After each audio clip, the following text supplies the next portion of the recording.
ដំណើររឿងដ៏ជូរចត់មួយនេះបានកើតឡើងនៅក្នុងប្រទេសអាហ្វ្រិកខាងត្បូងតួអង្គសំខាន់មួយគឺលោក Donald Woods ដែលជានាយកផ្នែកនិពន្ធរបស់កាសែត Daily Dispatch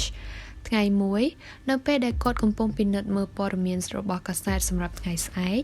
អ្នកសារព័ត៌មានម្នាក់ឈ្មោះ Ken បានរត់ចូលការិយាល័យរបស់គាត់យ៉ាងប្រញាប់ប្រញាល់ Ken ក៏បានបង្ហាញ Woods អំពីរូបភាពគួរឲ្យរន្ធត់ជាច្រើនសន្លឹកអំពីស្ថានភាពដ៏វឹកវរនៅពេលប៉ូលីសកំពុងវាយលុកទីក្រុងមួយរបស់ជនជាតិស្បែកខ្មៅ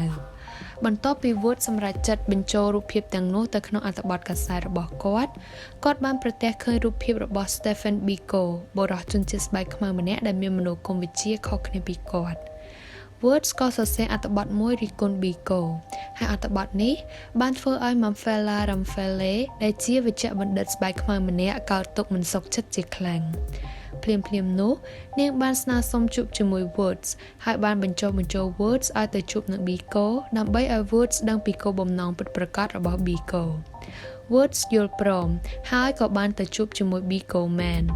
អ្នកទាំងពីរក៏បានពិភាក្សាជ្រុងមតិគ្នាយ៉ាងក្តៅគគុកអំពីអ្វីទៅដែលហៅថាសេរីភាពបន្ទាប់ពីការសន្ទនារបស់ពួកគេ Woods និង Biko បានទៅ clinic សម្រាប់ជនជាតិស្បែកខ្មៅមួយកន្លែងដែលបង្កើតឡើងដោយ Biko សម្រាប់ Biko clinic នេះគឺជាភស្តុតាងដែលឆ្លុះបញ្ចាំងពីនិយមន័យរបស់សេរីភាពពោលគឺសេរីភាពសំដៅលើពិភពលោកមួយដែលមនុស្សស្បែកខ្មៅអាចធ្វើអ្វីៗគ្រប់យ៉ាងដោយគ្មានការគៀបសង្កត់ដូចជាមនុស្សស្បែកសអញ្ចឹងដែរនិយមន័យនេះខុសស្រឡះពីនិយមន័យរបស់ Woods ដែលគិតថាសេរីភាពកើតមាននៅពេលមនុស្សស្បែកសនិងស្បែកខ្មៅអាចរួមរស់និងធ្វើការជាមួយគ្នាបានទោះបីជា Woods ខិតខំអះអាងថាខ្លួនពិតជាមនុស្សសេរីនិយមក៏ដោយក៏ Woods នៅតែមានភាពស្ទាក់ស្ទើរក្នុងចិត្តនៅពេលគាត់ត្រូវបាន Biko សួរថាតើគាត់បានចំណាយពេលនៅទីក្រុងរបស់មនុស្សស្បែកខ្មៅយូរប៉ុណ្ណានិងដឹងពីស្ថានភាពរស់នៅរបស់មនុស្សស្បែកខ្មៅខ្លាំងកម្រិតណាហេតុនេះហើយទើប Woods សម្រេចចិត្តទៅធ្វើដំណើរទស្សនកិច្ចទីក្រុងរបស់ជនជាតិស្បែកខ្មៅមួយកន្លែងជាមួយ Bikoនៅពេលនោះ Biko កំពុងតែស្ថិតក្រោមការហាមឃាត់របស់រដ្ឋាភិបាលមិនឲ្យគាត់ធ្វើដំណើរឆ្លងទីក្រុងនោះទេប៉ុន្តែគាត់សុខចិត្តប្រថុយនឹងគ្រោះថ្នាក់ដើម្បីធ្វើទស្សនកិច្ចជាមួយ Woods ឲ្យតែអាចបង្ហាញពីស្ថានភាពរស់នៅជាក់ស្ដែងរបស់ជនជាតិស្បែកខ្មៅដល់ Woods បាននៅតាមដងផ្លូវ Woods មានការភ្ញាក់ផ្អើលជាខ្លាំងចំពោះចំណេះដឹងដ៏តិចតួចដែលគាត់មានអំពីទីក្រុងរបស់ជនជាតិស្បែកខ្មៅ Biko បានប្រាប់គាត់ថាទីក្រុងនេះពោរពេញទៅដោយអំពើហិង្សារដ្ឋាភិបាលស្បែកសបានគ្រប់គ្រងអ្វីៗទាំងអស់ហើយពលរដ្ឋស្បែកខ្មៅគ្រប់រូបគ្មានសិទ្ធិធ្វើជាម្ចាស់កម្មសិទ្ធិលើទ្រព្យសម្បត្តិរបស់ពួកគេឡើយអ្វីដែលធ្វើឲ្យ Woods ភ្ញាក់ផ្អើលខ្លាំងបំផុតនោះគឺនៅពេល Biko និយាយថារបស់តែមួយគត់ដែលមនុស្សស្បែកខ្មៅអាចផ្ដល់ដល់កូនៗរបស់ពួកគេបានគឺមានតែពណ៌សម្បុររបស់ពួកគេប៉ុណ្ណោះនៅយប់នោះWoods បានញ៉ាំអាហារពេលល្ងាចនៅផ្ទះរបស់ជនជាតិស្បែកខ្មៅម្នាក់អ្នកនៅទីនោះបានពន្យល់ប្រាប់ Woods ពីចំណុចល្អនៃសង្គមរបស់ពួកគេដែលគ្មានមនុស្សធ្លាប់រងទុក្ខហើយចុងក្រោយពួកគេជឿជាក់ទៅលើហេតុផលមួយហេតុផលដែលព្រះជាម្ចាស់បានបង្កើតមនុស្សស្បែកខ្មៅតាំងពីដំបូងមកជាច្រើនសប្តាហ៍បន្ទាប់ពីការធ្វើដំណើរទៅកាន់ទីក្រុងស្បែកខ្មៅ Woods បានបញ្ចុះបញ្ចូលក្រុមប្រឹក្សាភិបាលដោយជោគជ័យក្នុងការអនុញ្ញាតឲ្យ Tenji និង Mapetla មកធ្វើការជាអ្នកយកព័ត៌មានឲ្យកាសែតរបស់គាត់ Tenji និង Mapetla ជាជនជាតិស្បែកខ្មៅដែល Woods បានស្គាល់ពេលគាត់ធ្វើដំណើរទស្សនកិច្ចកន្លងទៅក្រោយមក Woods បាននាំ Ken ដែលជាអ្នកយកព័ត៌មានរបស់គាត់ទៅទស្សនាការប្រកួតបាល់ទាត់របស់ជនជាតិស្បែកខ្មៅនៅទីនោះមេដឹកនាំស្បែកខ្មៅម្នាក់ដែលគាំទ្រគំនិតបដិវត្តន៍ដ៏ឃោរឃៅមួយបានប្រកាសថាប្រជាជនស្បែកខ្មៅត្រូវតែធ្វើអ្វីគ្រប់យ៉ាងតាមអំណាចរបស់ពួកគេដើម្បីគំរាមកំហែងដល់ជនជាតិស្បែកសជាពិសេសតាមរយៈការប្រើកម្លាំងប្រយុទ្ធរីឯ Biko វិញគាត់ជាមេដឹកនាំដែលប្រកាន់យកការប្រឆាំងដោយអហិង្សាគាត់បានប្រកាសថាវិធីល្អបំផុតគឺសម្លាប់គំនិតដែលយល់ថាពូជសាសន៍មួយប្រសើរជាងពូជសាសន៍ដទៃទៀតមិនមែនសម្លាប់មនុស្សនោះទេហើយដើម្បីធ្វើទៅបានជនជាតិស្បែកខ្មៅត្រូវឈប់រស់នៅដោយពឹងផ្អែកលើជនជាតិស្បែកសហើយបែរត្រឡប់មកជឿជាក់លើសមត្ថភាពរបស់ខ្លួនវិញវងមនុស្សនៅកន្លែងនោះរួមទាំង Woods និង Ken ផងដែរបានស្រែកហ៊ោកញ្ជ្រៀវគាំទ្រ Biko មិនយូរប៉ុន្មាន Biko ត្រូវបានគេចាប់ខ្លួនដោយសារជនជាតិស្បែកខ្មៅម្នាក់បានរាយការណ៍ប្រាប់ប៉ូលីសស្បែកសពីការបង្ហាញខ្លួនរបស់ Biko នៅកន្លែងប្រកួតបាល់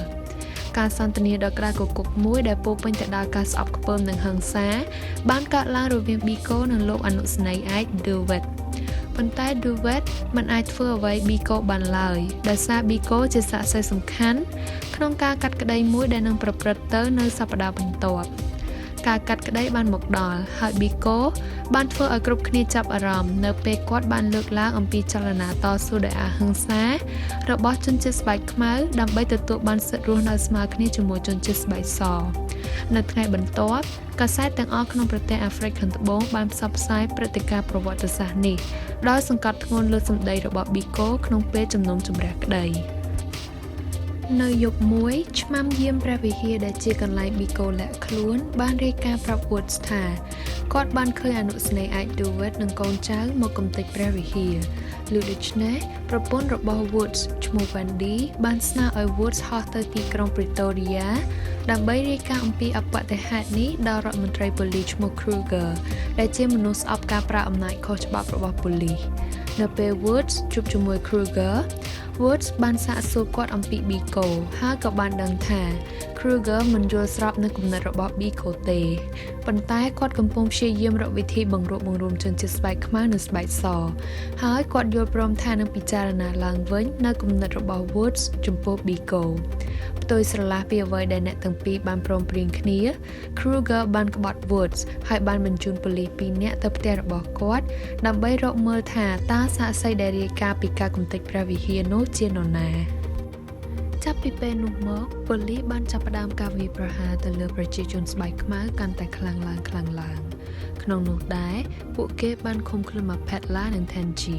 ដែលជាជនជាតិស្បែកខ្មៅធ្វើការយកព័ត៌មានឲ្យកាសែតរបស់ Woods ប៉ុន្មានថ្ងៃក្រោយមកទៀត Mapetla ត្រូវបានគេរកឃើញថាស្លាប់ដោយការចងកសម្លាប់ខ្លួននៅក្នុងគុកប៉ុន្តែ Biko និង Woods ដឹងថាវាមិនមែនជាការធ្វើអត្តឃាតនោះទេទោះបីជា Biko ទទួលបានជោគជ័យក្នុងការទាមទារឲ្យមានការជំនុំជម្រះក្តីអំពីមរណភាពរបស់ Mapetla និងមាន Tenji ជាសាក្សីក៏ដោយក៏តុលាការនៅតែកាត់ក្តីថាគ្មាននរណាម្នាក់មានទោសឡើយចំពោះការស្លាប់របស់ Mapetla ទន្ទឹមនឹងនេះដែរ Biko បានបដិញ្ញាថានឹងទៅទីក្រុង Cape Town ដើម្បីនិយាយជាមួយប្រជាជនរបស់គាត់ប៉ុន្តែនៅពេលត្រឡប់មកវិញគាត់ត្រូវបានប៉ូលីសបញ្ឈប់ពាក់កណ្ដាលផ្លូវមួយសប្តាហ៍ក្រោយមកពួកប៉ូលីសបានប្រកាសថា Biko បានស្លាប់បាត់បង់ជីវិតដោយសារការបង្អត់អាហារខ្លួនឯងប៉ុន្តែការពិតនោះគឺប៉ូលីសបានប្រើអំពើហិង្សាលើរាងកាយ Biko រហូតដល់មានស្នាមជាំពេញខ្លួននិងបាត់បង់ជីវិតទៅពីថ្ងៃក្រោយមកពិធីបុណ្យសពរបស់ Biko ត្រូវបានប្រារព្ធឡើងនៅពហុកីឡដ្ឋានមួយដែលមានមនុស្សស្បែកខ្មៅជាច្រើនចូលរួមដើម្បីជូនដំណើរវីរបុរសម្នាក់នេះជាលើកចុងក្រោយជនជាតិស្បែកសមួយចំនួនដែលគាំទ្រគំនិតរបស់ Biko ក៏បានចូលរួមដែរចាប់តាំងពីការទទួលមរណភាពរបស់ Biko មក Woods និងគ្រួសារបានទទួលការគំរាមកំហែងជាច្រើនពីប៉ូលីសស្បែកស